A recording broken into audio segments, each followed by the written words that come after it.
Having a written legal will is important, but more than half of Aussie adults don't have one. Vision has entered into a partnership with SafeWill, a leading online will writing platform, to provide you with an easier and more affordable way to write or update your will. As part of the Vision family, we want you to know about a way that you can write your will for free.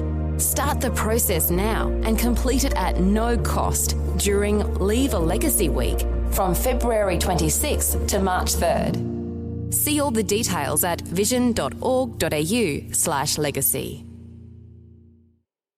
A biblical perspective on life, culture and current events. This is 2020 on Vision. Well, today we're turning our attention to our relationship with food. And obsessions with eating, exercise or body shape affects many of us, whether it's in dieting, body image or issues around binge eating. And eating disorders now affect about 1 million Australians every year. And we probably all know someone who has struggled in this area, or maybe we've struggled with it ourselves personally. Well, our special guest today is a medical GP, and she's doing further study for a PhD into the relevance of faith and spirituality within a whole person approach to eating disorder prevention and care. Dr. Hayley Thomas is a clinical senior lecturer and senior research fellow in the General Practice Clinical Unit of the Greater Brisbane Clinical School at the University of Queensland. I'll tell you what, there's a lot of qualifications in there. But she's also interested in whole person care in general practice and the GP-patient relationship. She's interested in talking to Christians as well as those who claim to be previously Christian or those who have significant exposure to Christian contexts. You might have your own insight to offer us today, and you may want to connect with Hayley as a participant in her study. And later on today, we're going to leave you with her email address so you can do that. But first up, I want to welcome into the studio our very special guest, Dr. Hayley Thomas. Thanks so much, Andrew. It's lovely to be here. Well, it's great to have you here, Dr. Hayley, and it is Valentine's Day, so we just want to give a big shout out again to everybody on Valentine's Day. But this area that we're going to talk about today is an area that really debilitates many people, doesn't it? And in the context of Valentine's Day, can even hinder our relationships with others. Yeah, absolutely. Certainly a very big area that affects many different aspects of life. Yeah. Yeah, and I want you to tell me about yourself, Dr. Hayley, because you are a GP. You do work part-time in a medical practice, and you could have just done that forever until, you know, your working days were over. But you were drawn into this area, and you are now doing a PhD in eating disorders. Can you tell me a little bit about your story? Yeah, absolutely. So yes, as you said, I'm a GP. I finished my GP training in 2019. And I've been working part-time clinically, as you said, in a general practice in the northern suburbs of Brisbane, and then part-time since about 2017, also in a general practice academic role through my training. So my interest there has been around this area of whole person care in general practice, and also the GP-patient relationship in terms of my research to date. And I guess as a bit of an extension of that, I've now moved on into this area of interest in my PhD around exploring Christian spirituality as part of a whole person care approach to eating disorders. Yeah, I like that terminology, whole person approach. Can you just tell us a little bit about that? What does that mean? Yeah, absolutely. So I really looked at that in the general practice space because one thing that attracted me into general practice as a specialty is that that value of whole person care is really fundamental and foundational to what we do as GPs. So I spent a bit of time talking to GPs about what that means to them. And essentially it's really looking at the multiple dimensions that are involved in healthcare. So looking at the physical dimension, which I think we're often very good at doing in medicine, and yet also having openness and looking at those dimensions like the psychological, the sociocultural, the spiritual, which perhaps is often more neglected in healthcare. Yeah, well, let me ask you that. So you did your medical degree. Did you study in Brisbane when you studied to be I did, yes. a doctor? So yes. Was there any talk or discussion in your studies that people have a spiritual life that could in some way be linked to our physical health? Yeah, look, I can't recall whether it was in my studies or in a lecture that I've watched while I've been teaching. But I know that there was at least one lecture looking at spirituality and healthcare and sort of looking at the difference between religiosity and spirituality, and how that might affect people's approach to illness. Okay, so that was one lecture. Yes. So it doesn't sound like it was emphasised. It sounds like it was touched on. Yes. And of course, this is the great what you call it. It's the legacy of the Western civilization that we're a part of, isn't it? That we sort of removed spirituality from everyday life, didn't we? And everything is natural and it's physical and it's what we can understand and observe with our five physical senses. I think it was the ancient Greeks, wasn't it? They were the first ones to remove spirituality from healthcare. They were the first ones who actually observed symptoms of the sick and diagnosed based on physical symptoms instead of bringing in a witch doctor or someone to actually provide a cure through spiritual means. So I guess that's the space we're in, isn't it? That most of us in Australia, if we're not Christians, we just think, well, we're sick. It's a physical thing. I've got to deal with this physically through medicine or some other treatment. Yeah, and look, often I think that is a big part of it, that physical aspect. And obviously as a GP, that's what I spend a lot of time dealing with. I think that it's also just having the insight that we are whole people, and that that dualism of the separation of body and spirit doesn't necessarily play out in reality.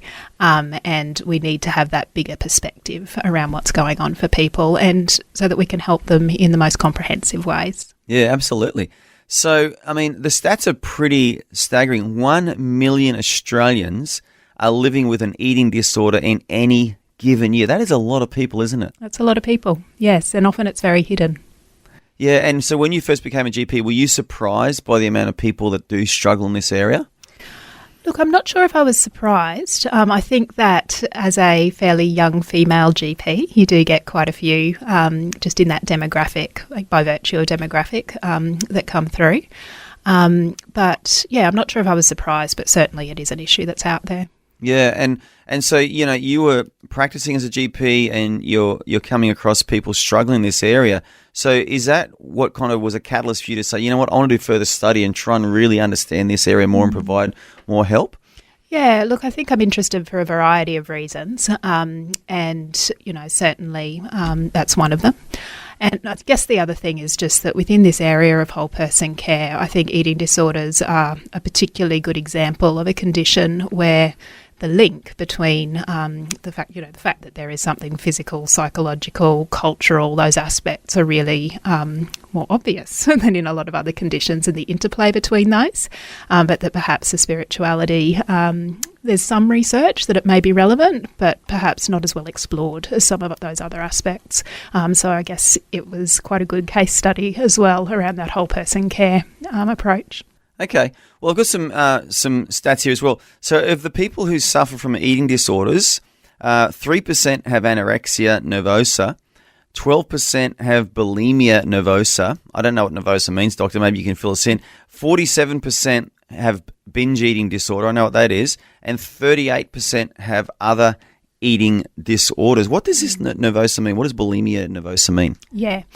So basically, in the diagnostic manual, which doctors use when they're looking at eating disorders, it has criteria that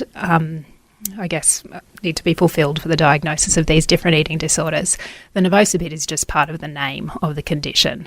So anorexia means loss of appetite, which people with anorexia nervosa often don't have.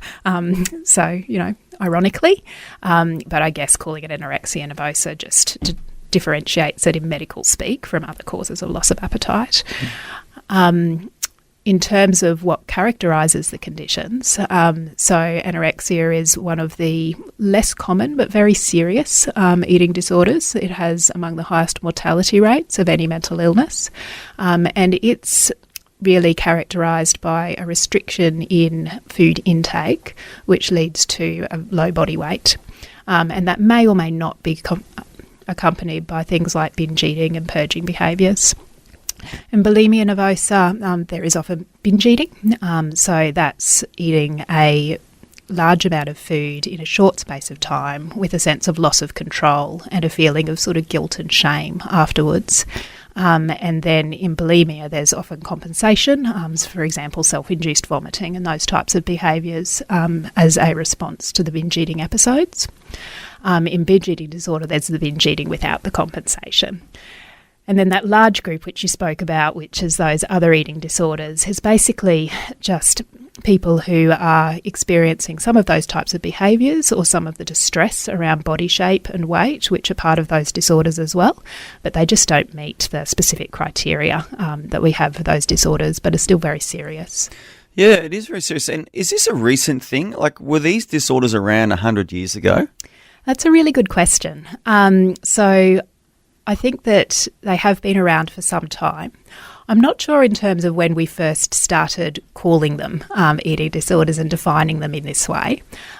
Certainly there's some suggestion that some of the early saints who were fasting had conditions which may have resembled things like anorexia, but may not be quite the same as what we're seeing now.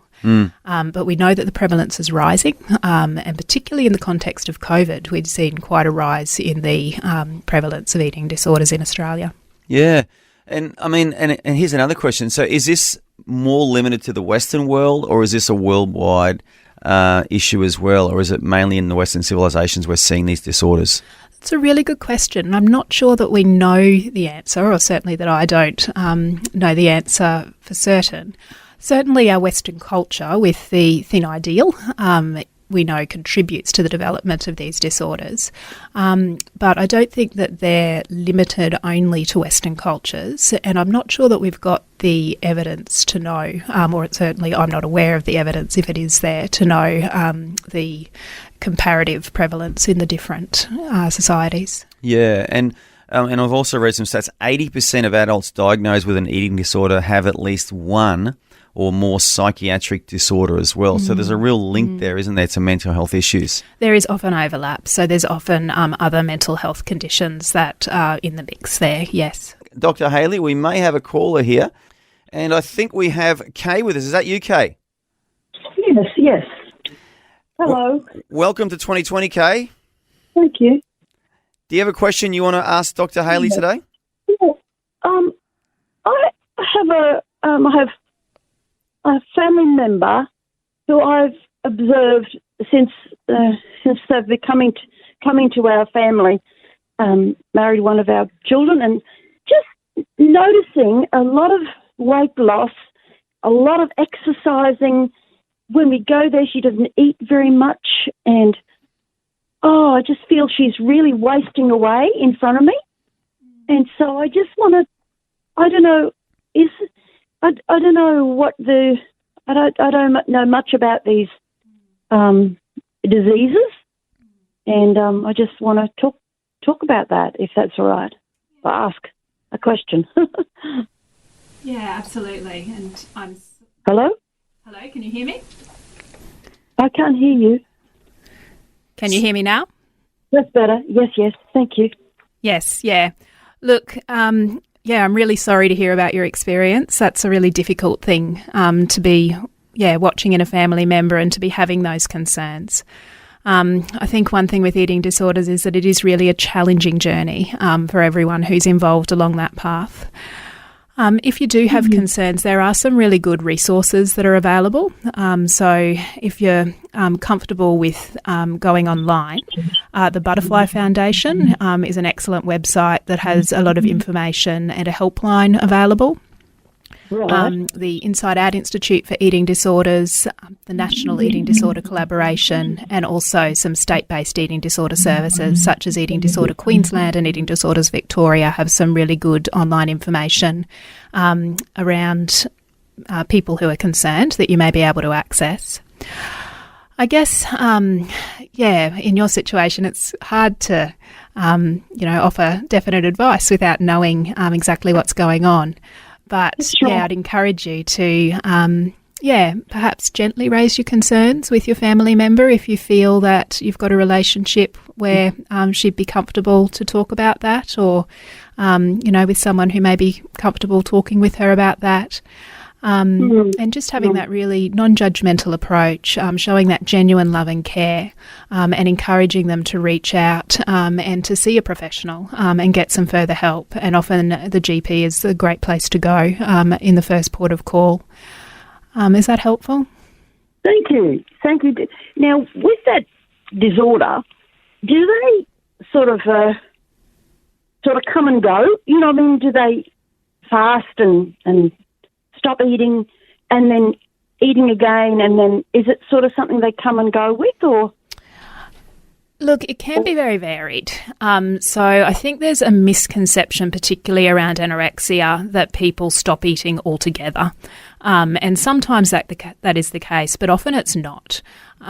So it's difficult to say in that particular instance, but often people, the amount that they're eating will vary, and the amount that they're struggling with what's going on for them, in terms of how loud that eating disorder is in their head and those types of things will vary as well. But if there's concerns there, certainly getting them into some professional assistance is a great way to go. Thank you very much. It's really just a start, because I haven't not known where to start really. So I will go to the butterfly people. Wonderful. And just see how. Thank you. Wonderful, and all the best with that. Hey, Kay, we want to thank you so much for calling in today on 2020. And Dr. Hayley, I think that was a good question, because do you get a lot of those queries from concerned family members that come and see their local GP and say, hey, I'm worried about this person, but I don't know what to do? Is that a common question you're asked? Yeah, look, it does happen from time to time. I think that as a GP, often the person will be there too. So I'm fortunately in that position where often the person will be there and you can sort of work through some of that with them. But yes, certainly it happens, and it's a very difficult, challenging situation for family members and other loved ones to be in, to see someone who they think might be struggling. Yeah, I mean, it's like all mental illness. From the outside, we can't really understand, can we, what people are going through. We can observe symptoms and we can observe behaviours, but we don't really know the struggle they're going through, and it's so difficult, isn't it? Yeah, and that's so true, and that's okay. You don't have to understand all of the ins and outs of what's going on for them. And they may well not really understand themselves, and that's okay too. So it's really just being that non-judgmental presence, that love and genuine care and support, and walking that journey with them. Yeah, and the good news is there is help out there, isn't there? Absolutely, yes. Yeah, there's a lot of help available. And again, your GP is a great first point of call, as well as some of those online websites. There's a great initiative through Medicare, which came in a few years ago with eating disorder plans, where there's really great access available for people who are eligible for those plans to dietetics and psychology input.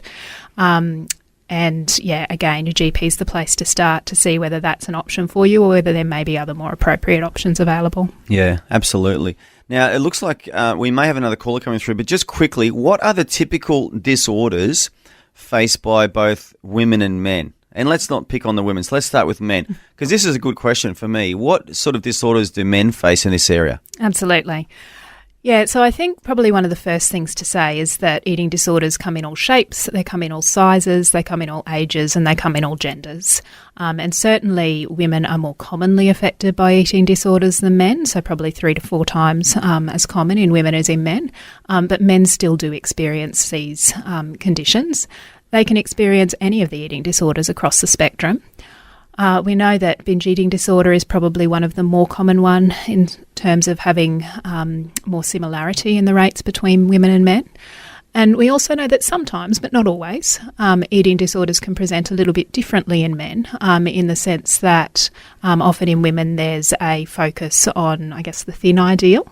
And in men, sometimes the focus can be more on achieving a muscular physique and having very restrictive eating patterns and exercise patterns, excessive exercise patterns around that really becomes a problem in terms of inhibiting other areas of their life. Yeah, interesting. I didn't even know that. I'm going to be honest with you. I've never heard of a man with an eating disorder, but I'm not denying. I mean, that's really fascinating. It looks like we've got another call come through as well, and it is Bill. Bill, do you have a question for Dr. Hayley? Hello, Hayley. Thank you very much for your input. Really appreciate that. Just interesting when you mentioned that you approach it with a a broader spirituality. I just wanted to just get a bit of an idea as to whether you're looking at this from a whole holistic situation where it's the whole biblical teaching for the holistic needs of people, whether you include, say, Aboriginal spirituality, whether you include spiritual in terms of God's creation and the therapeutic aspects of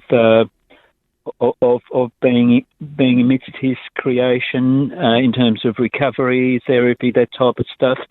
Yeah, I just wanted to if you wouldn't mind just talking about just in terms of recovery, what you mean by spirituality, how broad you're viewing that spirituality, please. Yeah, absolutely. Thanks for the question. So we're in the very early stages of this study at the moment. And in terms of spirituality, I think that there's quite a range of definitions and it can be quite a hard concept to really pin down. For this study, in order to narrow the focus of the research question, we're focusing on Christian spirituality in any of its expressions.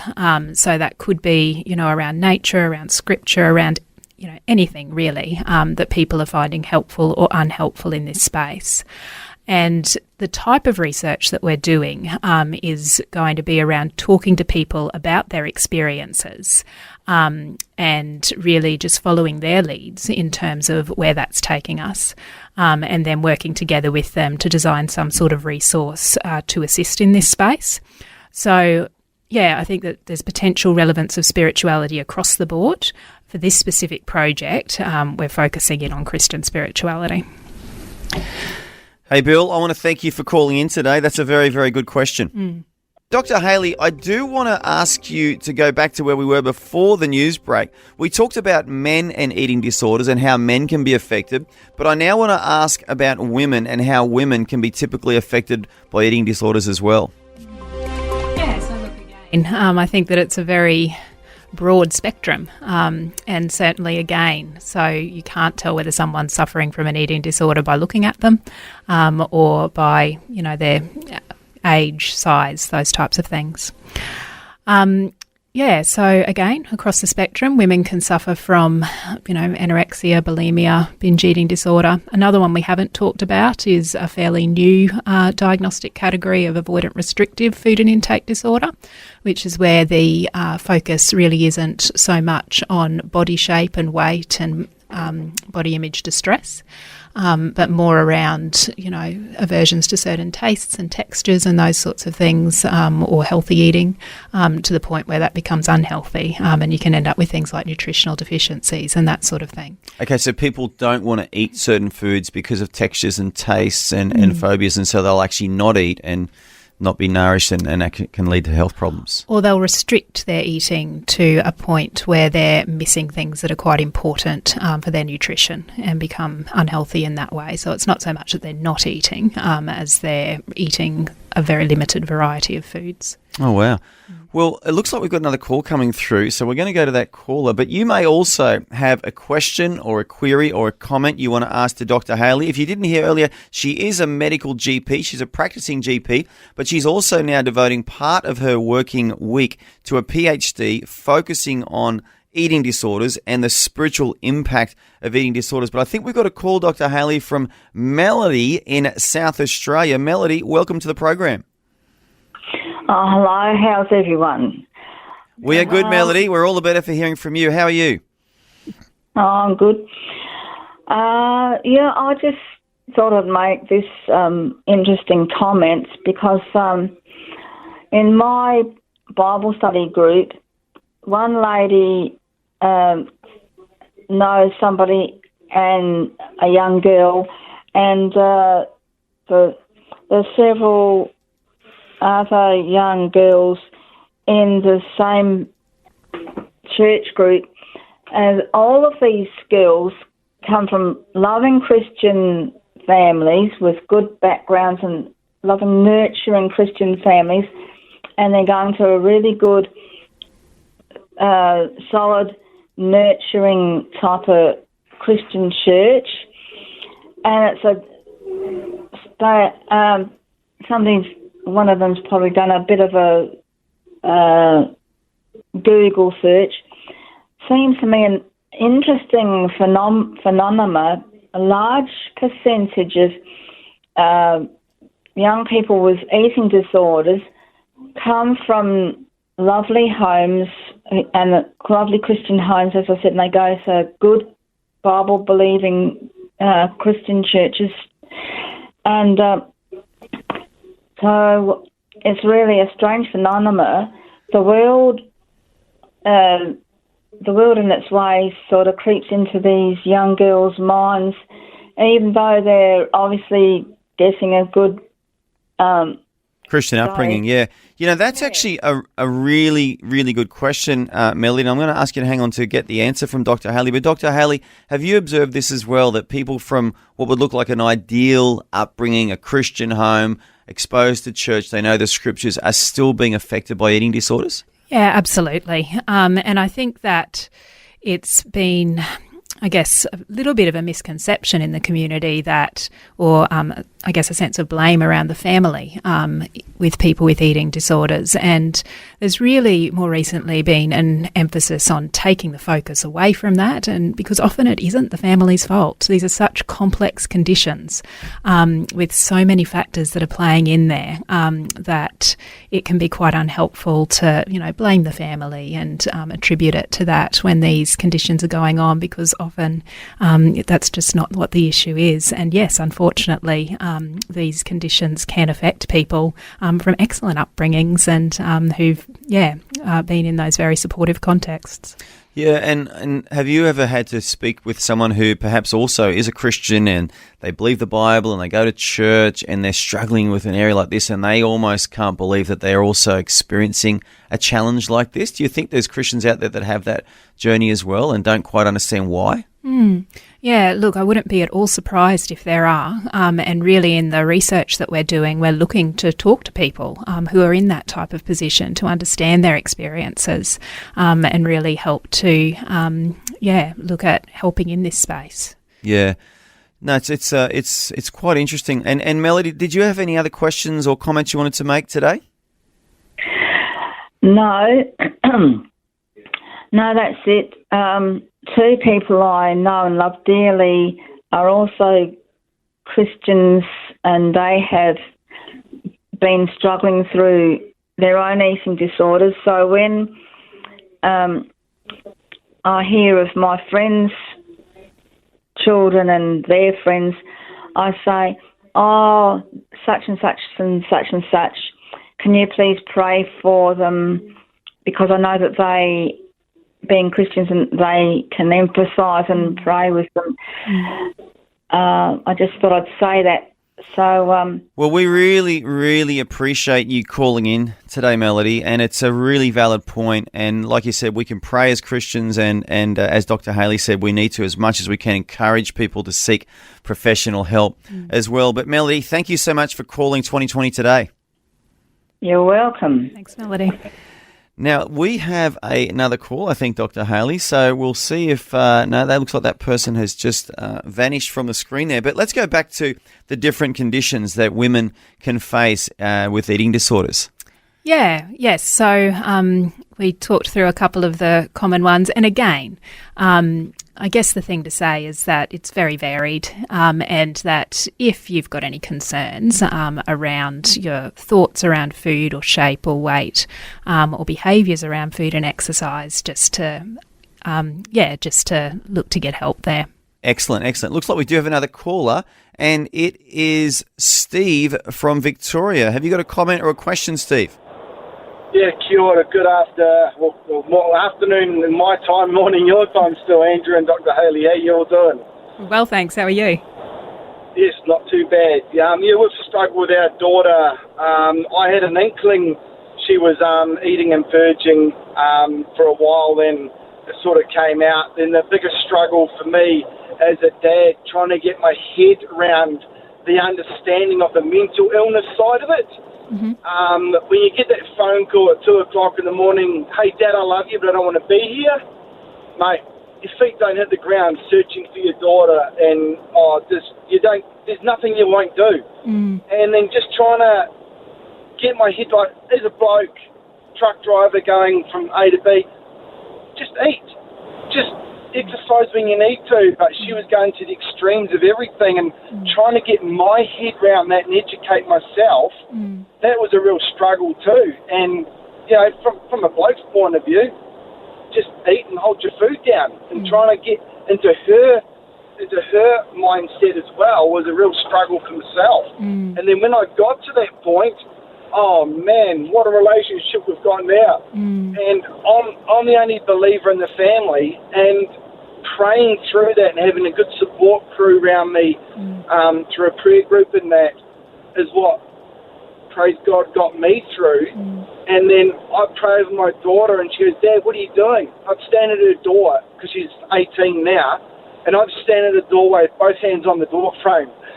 And she killed me a couple of times, and, you know, tears just rolled down your face. You go, I just want you to stay. I don't want you to go anywhere. So, wow. Steve, I want to really thank you for your call, because I'm a dad too.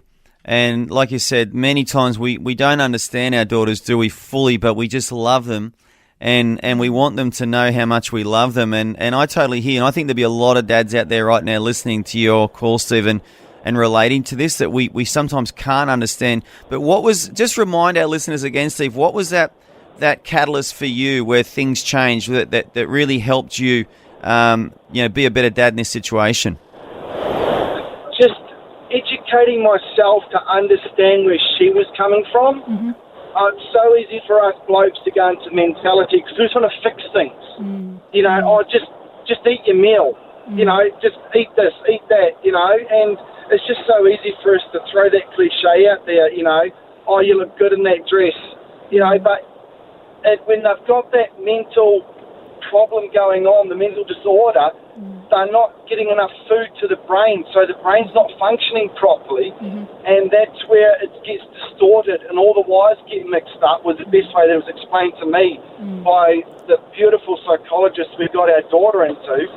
And it took me ages to put that into my mind to go, yeah, okay, let's just get through this, understand where she's coming from. So just the understanding and educating yourself to get onto her level to find out where she's coming from and what she's going through, to then balance out, you know, it was just a real struggle for me at the time, then breaking through that understanding barrier and just educate yourself as much as you can on you know, just soak it up.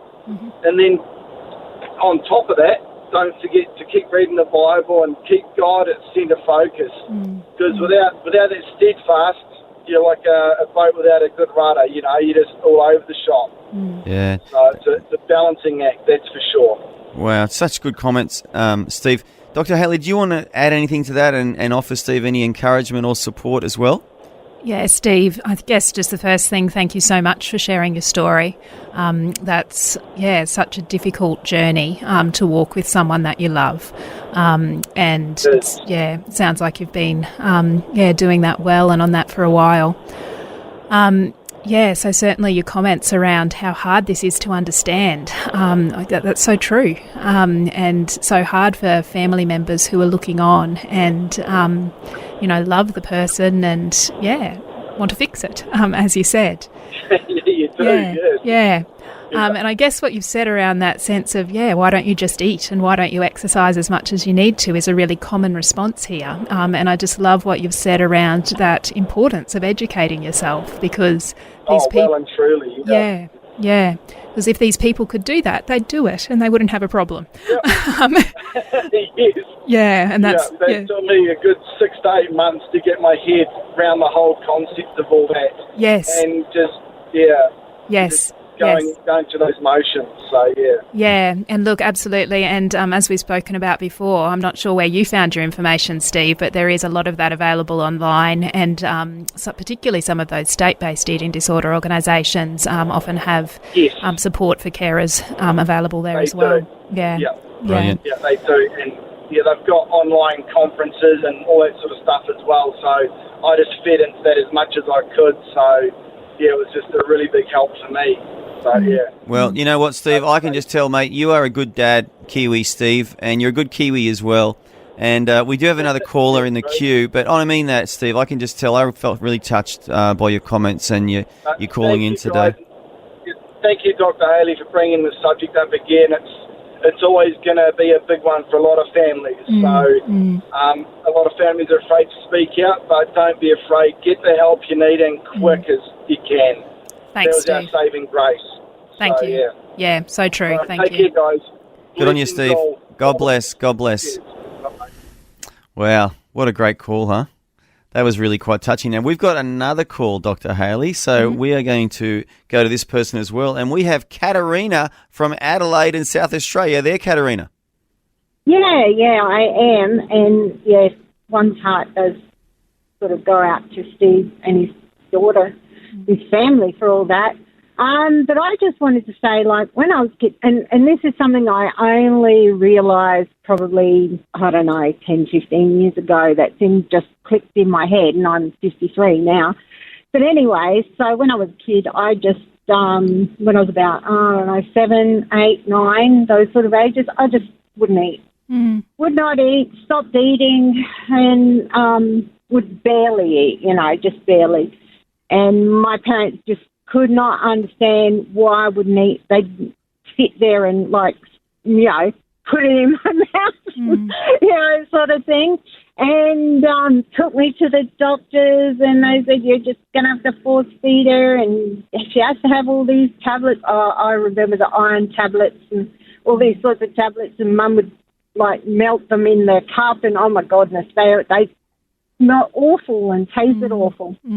Anyway, and I think what changed it for me was we went to Italy when I was about 11. But see, what was happening was that I was being sexually abused by my grandfather, and I think that was how I just dealt with it at the time. And, I guess because then when we went away, he was still here in Australia. So I guess things changed. But, it was only when I was, like I said, about 10, 15 years ago that, I don't know, I was just thinking about it and thinking of the smell of iron and liver and, yucky things like that, which remind me of those tablets. And I went, why on earth did I, as a kid, stop eating? Why did I not want to eat? Blah, blah, blah, And then I went, oh, that's why.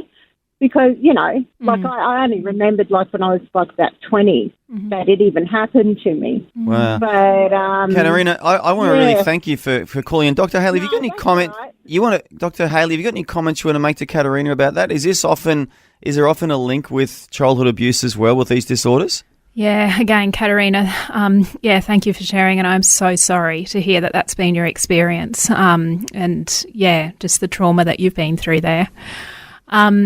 I guess the answer to your question, Andrew, is that yes, there is sometimes a link there. It's certainly not always the case, but yes, a trauma background does increase the risk of developing eating disorders as a coping mechanism. And for various reasons, but it can be a way of coping with those difficult experiences. And certainly, if anyone is, struggling in that way, I'd really, really encourage you to reach out and get that professional support around that. And I guess one thing I haven't mentioned is that with eating disorders, the sooner you can get that treatment, the better the treatment outcomes. If you've got any concerns or suspicion there, just to reach out and get that support.